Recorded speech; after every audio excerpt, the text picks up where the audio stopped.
Hi hello ನಮಸ್ತೆ ಎಲ್ಲರಿಗೂ S media ಚಾನಲಿನ ಮತ್ತೊಂದು ವಿಡಿಯೋಗೆ ಸ್ವಾಗತ ಸುಸ್ವಾಗತ.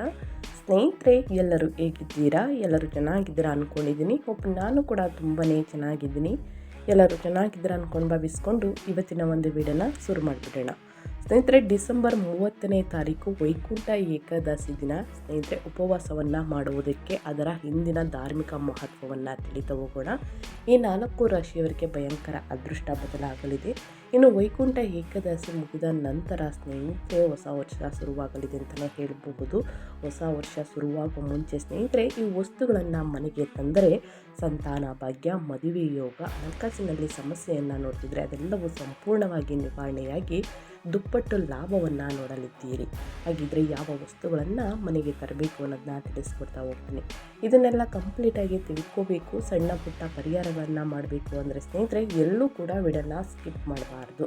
ಅಂದರೆ ವಿಡಿಯೋನ ಕಟ್ ಮಾಡಿ ನೋಡಿದ್ರೆ ಫುಲ್ ಇನ್ಫಾರ್ಮೇಷನ್ ಅರ್ಥ ಆಗಲ್ಲ. ಸೊ ಹಾಗಾಗಿ ಎಲ್ಲ ವಿಡಿಯೋದಲ್ಲೂ ತಿಳಿಸ್ತಾ ಇರ್ತೀನಿ.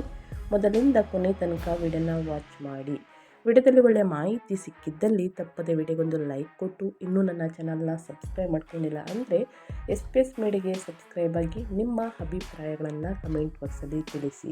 ಯಾರೆಲ್ಲ ಸಬ್ಸ್ಕ್ರೈಬ್ ಮಾಡಿಕೊಂಡು ಪ್ರತಿನಿತ್ಯ ವಿಡಿಯೋ ವಾಚ್ ಮಾಡ್ತಿದ್ದೀರಾ ಅಂಥವರಿಗೆ ಥ್ಯಾಂಕ್ ಯು ಸೋ ಮಚ್ ಅಂತ ಹೇಳ್ತಾ ವಿಡಿಯೋದ ಕಡೆ ಗಮನ ಕೊಟ್ಬಿಡೋಣ. ಹೌದು ಸ್ನೇಹಿತರೆ, ವೈಕುಂಠ ಏಕಾದಶಿಗೆ ಉಪವಾಸವನ್ನು ಮಾಡುವುದಕ್ಕೆ ಅದರ ಹಿಂದಿನ ಧಾರ್ಮಿಕ ಮಹತ್ವವನ್ನು ತಿಳಿತಾ ಹೋಗೋಣ. ವೈಕುಂಠ ಏಕಾದಶಿಯ ಸಮಯ ಕೂಡ ತಿಳಿಸ್ಕೊಡ್ತೀನಿ. ಆಗ ಪೂಜಾ ಪುನಸ್ಕಾರ ವಿಧಿವಿಧಾನಗಳ ಪ್ರಕಾರ ಪೂಜೆಯನ್ನು ಮಾಡಬಹುದು. ಓಕೆ, ಯಾರೆಲ್ಲ ಸಬ್ಸ್ಕ್ರೈಬ್ ಮಾಡ್ಕೊಂಡಿದ್ದೀರಾ ಅವ್ರಿಗೆ ಥ್ಯಾಂಕ್ ಯು ಸೋ ಮಚ್ ಅಂತ ಹೇಳ್ತಾ ವಿಡಿಯೋದ ಕಡೆ ಗಮನ ಕೊಟ್ಬಿಡೋಣ. ಸ್ನೇಹಿತರೆ, ವೈಕುಂಠ ಏಕಾದಶಿ ಹಿಂದೂ ಧರ್ಮದ ಅತ್ಯಂತ ಪವಿತ್ರ ದಿನಗಳಲ್ಲಿ ಒಂದು. ಈ ದಿನ ಶ್ರೀ ವಿಷ್ಣುವಿಗೆ ಸಮರ್ಪಿತವಾಗಿದೆ. ಈ ಪವಿತ್ರ ದಿನ ಉಪವಾಸ ಮತ್ತು ಪೂಜೆಯನ್ನು ಮಾಡುವುದರಿಂದ ಪಾಪಗಳಿಂದ ಮುಕ್ತಿ ಪಡೆಯಬಹುದು ಮತ್ತು ವಿಷ್ಣುವಿನ ಅನುಗ್ರಹ ನಿಮ್ಮ ಮೇಲೆ ಸದಾ ಇರುತ್ತದೆ ಅಂತಲೇ ನಂಬಲಾಗಿದೆ. ಸ್ನೇಹಿತರೆ, 2025ರಲ್ಲಿ ಸ್ನೇಹಿತರೆ ವೈಕುಂಠ ಏಕಾದಶಿಯ ದಿನ ಅಂದರೆ ಡಿಸೆಂಬರ್ 30ನೇ ತಾರೀಕು ಆಚರಿಸಲಾಗುತ್ತದೆ. ದಿನಾಂಕ, ಮಹತ್ವ ಮತ್ತು ಪೂಜೆ ವಿಧಾನಗಳನ್ನು ಹೇಳಲಾಗುತ್ತದೆ. ಸ್ನೇಹಿತರೆ, ಇನ್ನು ವೈಕುಂಠ ಏಕಾದಶಿ ಹಿಂದೂ ಧರ್ಮಗಳಲ್ಲಿ ಅತ್ಯಂತ ಪವಿತ್ರ ದಿನವೆಂದು ಪರಿಗಣಿಸಲಾಗಿದೆ. ಈ ದಿನವನ್ನು ಶ್ರೀ ಹರಿ ವಿಷ್ಣುವಿಗೆ ಸಮರ್ಪಿಸಲಾಗಿದೆ. ಈ ದಿನದಂದು ಶ್ರೀ ವಿಷ್ಣುವಿನ ಪೂಜೆ ಅಥವಾ ಉಪವಾಸದ ಸಂಪ್ರದಾಯವಿದೆ ಅಂತಲೇ ಹೇಳ್ಬೋದು. ಧಾರ್ಮಿಕ ನಂಬಿಕೆಗಳ ಪ್ರಕಾರ ವೈಕುಂಠ ಏಕಾದಶಿ ಎಂದು ಭಗವಾನ್ ವಿಷ್ಣುವನ್ನು ಸ್ನೇಹಿತರೆ ಪೂಜಿಸುವುದರಿಂದ ಎಲ್ಲ ಇಷ್ಟಾರ್ಥಗಳು ಈಡೇರುತ್ತವೆ. ಇದು ಮುಕ್ಕೋಟಿ ಏಕಾದಶಿ ಎಂದು ಕೂಡ ಕರೆಯಲಾಗುತ್ತದೆ. ಸ್ನೇಹಿತರೆ, ಮುಕ್ಕೋಟಿ ದೇವರುಗಳನ್ನೇ ಪೂಜಿಸಿದ ರೀತಿ ಸ್ನೇಹಿತರೆ ನಮಗೆ ಅಂತಲೇ ಹೇಳ್ಬೋದು ಫಲ ನೀಡಲಿದೆ. ನಿಮ್ಮ ಪಾಪ ಕರ್ಮಗಳು ಎಲ್ಲವೂ ಕೂಡ ಸಂಪೂರ್ಣವಾಗಿ ಸ್ನೇಹಿತರೆ ನಿವಾರಣೆಯಾಗಲಿದೆ ಅಂತಲೇ ಹೇಳಬಹುದು. ಹಾಗೆಯೇ ನೀವು ಪ್ರತಿಯೊಂದು ಕೆಲಸದಲ್ಲೂ ಯಶಸ್ಸನ್ನು ಪಡೆಯುತ್ತೀರಿ. ಸ್ನೇಹಿತರೆ, ಇನ್ನು ಈ ವರ್ಷ ವೈಕುಂಠ ಏಕಾದಶಿ ಯಾವಾಗ ಅಂದರೆ ಸ್ನೇಹಿತರೆ ಹಿಂದೂ ಕ್ಯಾಲೆಂಡರ್ ಪ್ರಕಾರ ಈ ವರ್ಷ ವೈಕುಂಠ ಏಕಾದಶಿಯ ದಿನಾಂಕ ಜನವರಿ 30ರಂದು ಸ್ನೇಹಿತರೆ ಬೆಳಿಗ್ಗೆ 7:12ಕ್ಕೆ ಪ್ರಾರಂಭವಾಗುತ್ತದೆ. ಇನ್ನು ಮರುದಿನ ಸ್ನೇಹಿತರೆ ಡಿಸೆಂಬರ್ 31ನೇ ತಾರೀಕು ಬೆಳಗಿನ ಜಾವ 5 ಗಂಟೆಗೆ ಸ್ನೇಹಿತರೆ ಕೊನೆಗೊಳ್ಳುತ್ತದೆ ಅಂತಲೇ ಹೇಳ್ಬೋದು. ಸ್ನೇಹಿತರೆ, ವೈಕುಂಠ ಏಕಾದಶಿಯ ಉಪವಾಸವನ್ನು ಜನವರಿ 30ನೇ ತಾರೀಕು ಆಚರಿಸಬೇಕಾಗುತ್ತದೆ. ವೈಕುಂಠ ಏಕಾದಶಿಯ ಉಪವಾಸವನ್ನು ಏಕೆ ಆಚರಿಸಬೇಕಾಗುತ್ತದೆ ಅನ್ನೋದನ್ನು ತಿಳಿಸ್ಕೊಡ್ತೀನಿ.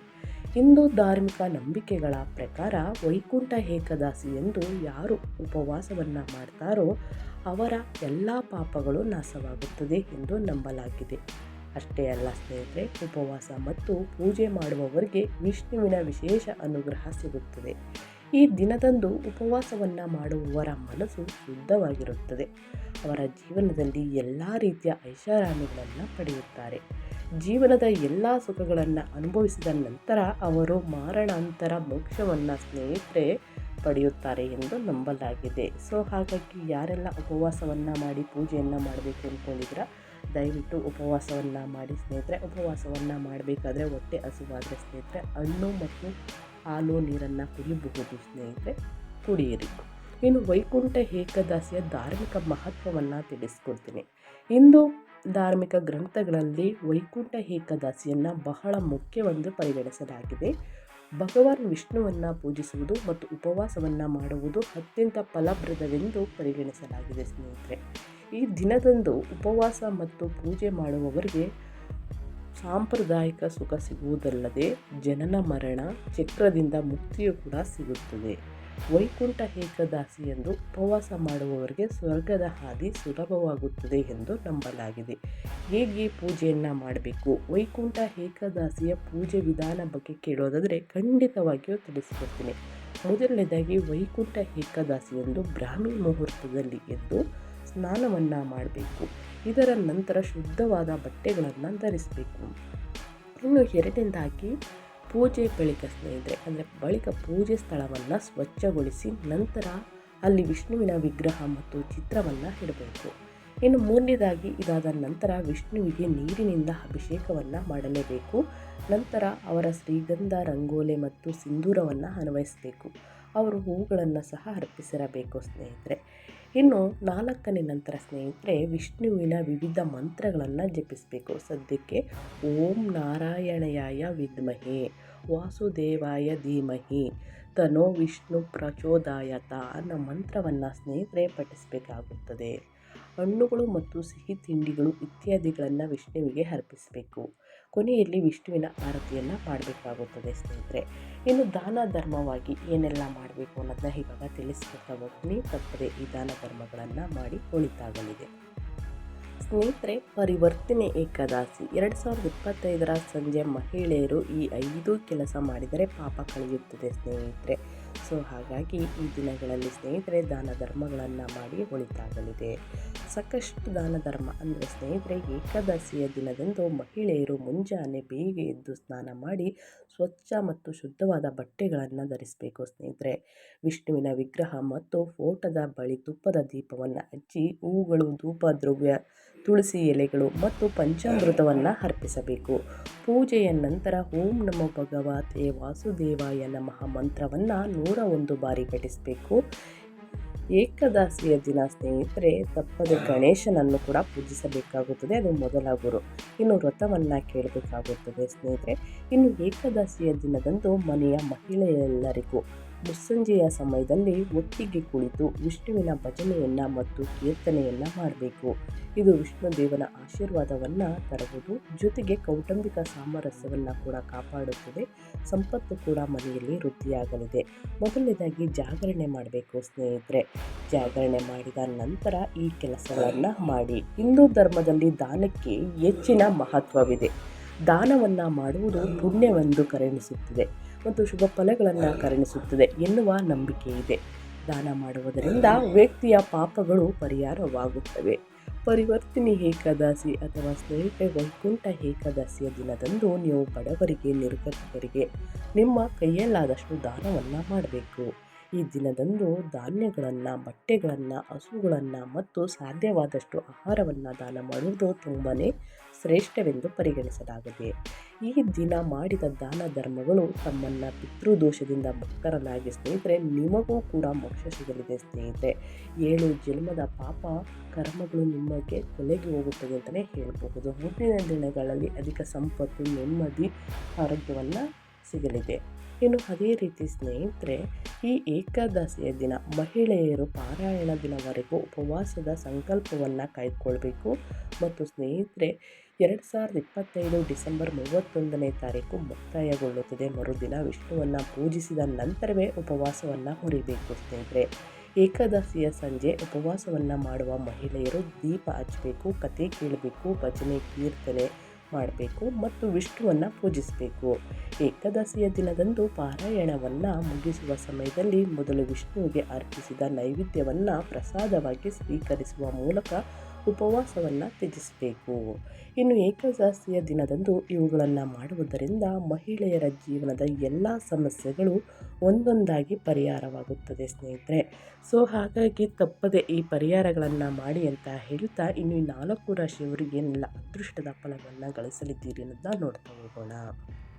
ಉಪ್ಪನ್ನು ಕೂಡ ದಾನವಾಗಿ ನೀಡ್ಬೋದು ಸ್ನೇಹಿತರೆ. ಇದು ಒಂದು ಆಹಾರದ ಪದಾರ್ಥ ಅಂತಲೇ ಹೇಳ್ಬೋದು. ಸೊ ಹಾಗಾಗಿ ಸ್ನೇಹಿತರೆ ಹಣ್ಣು ತರಕಾರಿಗಳು ದಾನವಾಗಿ ಕೊಡಬಹುದು. ಬಡವರಿಗೆ, ನಿರ್ಗತಿಕರಿಗೆ ಉಪ್ಪನ್ನು ಕೂಡ ದಾನ ಮಾಡಿ ಸ್ನೇಹಿತರೆ. ಉಪ್ಪನ್ನು ದಾನ ಮಾಡುವುದರಿಂದ ಸ್ನೇಹಿತರೆ ನಿಮ್ಮಲ್ಲಿ ಹಣಕಾಸಿನ ಪ್ರಾಬ್ಲಮ್ ಎದುರಾದರೆ ದಯವಿಟ್ಟು ಇದನ್ನು ಮಾಡಿ. ಹಣಕಾಸಿನ ಪ್ರಾಬ್ಲಮ್ ಎಲ್ಲವೂ ಕೂಡ ನಿವಾರಣೆಯಾಗಲಿದೆ. ಇನ್ನು ಸ್ನೇಹಿತರೆ, ಈ ಏಕಾದಶಿಯ ದಿನದಿಂದ ಈ 4 ರಾಶಿಗೆ ಸೇರಿದ ಜನರಿಗೆ ರಾಜಯೋಗ ಅಂತಲೇ ಹೇಳಬಹುದು. ಸೊ ಹಾಗಾಗಿ ಹಲವಾರು ಶುಭ ಮತ್ತು ರಾಜಯೋಗಗಳು ರೂಪುಗೊಳ್ಳುತ್ತಿವೆ. ಈ ಅಪರೂಪದ ರಾಜಯೋಗದ ಪ್ರಭಾವವು 12 ರಾಶಿಯವರ ಜೀವನದ ಮೇಲೆ ಪರಿಣಾಮ ಬೀರುತ್ತದೆ. 2025ರ ಕೊನೆಯ ದಿನಗಳಲ್ಲಿ ಸ್ನೇಹಿತರೆ ಸಾಕಷ್ಟು ಬದಲಾವಣೆಯನ್ನು ನೋಡಲಿದ್ದೀರಿ ಅಂತಲೇ ಹೇಳಬಹುದು. ಮೊದಲನೇದಾಗಿ ಗಜಕೇಸರಿ ಯೋಗವು ಕೂಡ ಸೃಷ್ಟಿಯಾಗಲಿದೆ. ಈ ದಿನ ಧನುರಾಶಿ ಚಕ್ರದ 7ನೇ ಮನೆಯಲ್ಲಿ ರೂಪುಗೊಳ್ಳುವುದರಿಂದ ಈ ಯೋಗವು ನಿಮಗೆ ಅತಿ ಹೆಚ್ಚು ಪ್ರಯೋಜನಕಾರಿ ಆಗಬಹುದು. ಆದ್ದರಿಂದ ಈ ಸಮಯದಲ್ಲಿ ವಿವಾಹಿತ ದಂಪತಿಗಳು ಅದ್ಭುತವಾದ ವೈವಾಹಿಕ ಜೀವನವನ್ನು ಅನುಭವಿಸುತ್ತಾರೆ. ಅವಿವಾಹಿತ ವ್ಯಕ್ತಿಗಳು ವಿವಾಹ ಪ್ರಸ್ತಾಪಗಳನ್ನು ಪಡೆಯಬಹುದು. ದೀರ್ಘಕಾಲದಿಂದ ಬಾಕಿ ಇರುವ ಕೆಲಸಗಳು ಪೂರ್ಣಗೊಳ್ಳುತ್ತವೆ ಮತ್ತು ಮಾನಸಿಕ ಸಮತೋಲನವು ಸುಧಾರಿಸುತ್ತದೆ. ಈ ಸಮಯದಲ್ಲಿ ಹಳೆಯ ಹೂಡಿಕೆಗಳು ಮತ್ತು ಯೋಜನೆಗಳು ಲಾಭವನ್ನು ನೀಡುತ್ತವೆ. ಮನೆಯಲ್ಲಿ ಇದ್ದ ಕಷ್ಟಗಳು ಸಂಪೂರ್ಣವಾಗಿ ಸ್ನೇಹಿತರೆ ನಿವಾರಣೆಯಾಗಲಿದೆ. 2026ಕ್ಕೆ ಕಾಲಿಡ್ತಾ ಇದ್ದರೆ ಸ್ನೇಹಿತರೆ ಪೂಜೆಯನ್ನು ಮುಗಿಸಿ ಕಾಲಿಡಿ. ಏಕಾದಶಿಯ ದಿನ ಸ್ನೇಹಿತರೆ ತಪ್ಪದೇ ಪೂಜೆಯನ್ನು ಮಾಡಿ ಸ್ನೇಹಿತರೆ ಒಳಿತಾಗಲಿದೆ. ಇನ್ನು ಮುಂದಿನ ರಾಶಿ ಬಂದು ಕನ್ಯಾ ರಾಶಿಯವರಿಗೆ. ಕನ್ಯಾ ರಾಶಿಯವರಿಗೆ ರಾಜಯೋಗದ ರಚನೆಯು ಕನ್ಯಾ ರಾಶಿಯವರಿಗೆ ಪ್ರಯೋಜನಕಾರಿ ಫಲಗಳನ್ನು ತರಬಹುದು.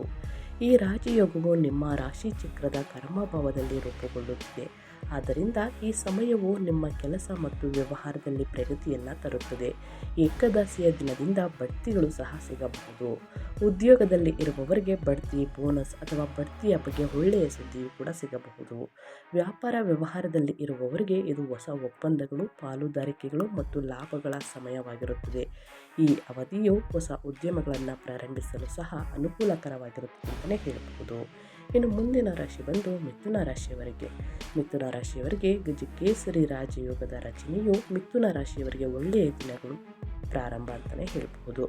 ಏಕಾದಶಿಯ ದಿನದಿಂದ ಈ ರಾಜಯೋಗವು ನಿಮ್ಮ ರಾಶಿ ಚಕ್ರದ ಲಗ್ನ ಭಾವದಲ್ಲಿ ರೂಪುಗೊಳ್ಳುತ್ತಿದೆ ಸ್ನೇಹಿತರೆ.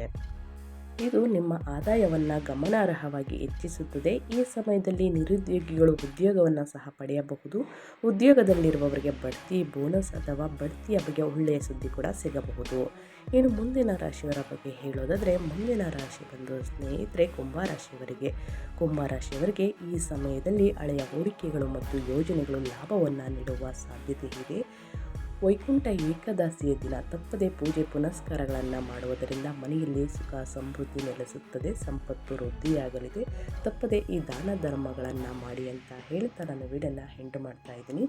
ಇವತ್ತಿನ ಒಂದು ವಿಡಿಯೋದಲ್ಲಿ ಒಳ್ಳೆಯ ಮಾಹಿತಿ ಸಿಕ್ಕಿದ್ದಲ್ಲಿ, ಈ ವಿಡಿಯೋ ಯೂಸ್ಫುಲ್ ಅನಿಸಿದ್ದಲ್ಲಿ ವಿಡಿಯೋಗೆ ಲೈಕ್ ಮಾಡಿ. ಸಬ್ಸ್ಕ್ರೈಬ್ ಮಾಡ್ಕೊಂಡಿಲ್ಲ ಅಂದರೆ ಎಸ್ ಮೀಡಿಯಾಗೆ ಸಬ್ಸ್ಕ್ರೈಬ್ ಆಗಿ ನಿಮ್ಮ ಅಭಿಪ್ರಾಯಗಳನ್ನು ಕಮೆಂಟ್ ಬಾಕ್ಸಲ್ಲಿ ತಿಳಿಸಿ. ಯಾರೆಲ್ಲ ಸಬ್ಸ್ಕ್ರೈಬ್ ಮಾಡ್ಕೊಂಡಿದ್ದೀರಾ ಅವರಿಗೆ ಥ್ಯಾಂಕ್ ಯು ಸೋ ಮಚ್ ಅಂತ ಹೇಳ್ತಾ ಮತ್ತೊಂದು ವಿಡಿಯೋದಲ್ಲಿ ಸಿಗ್ತೀನಿ. Thank you for watching.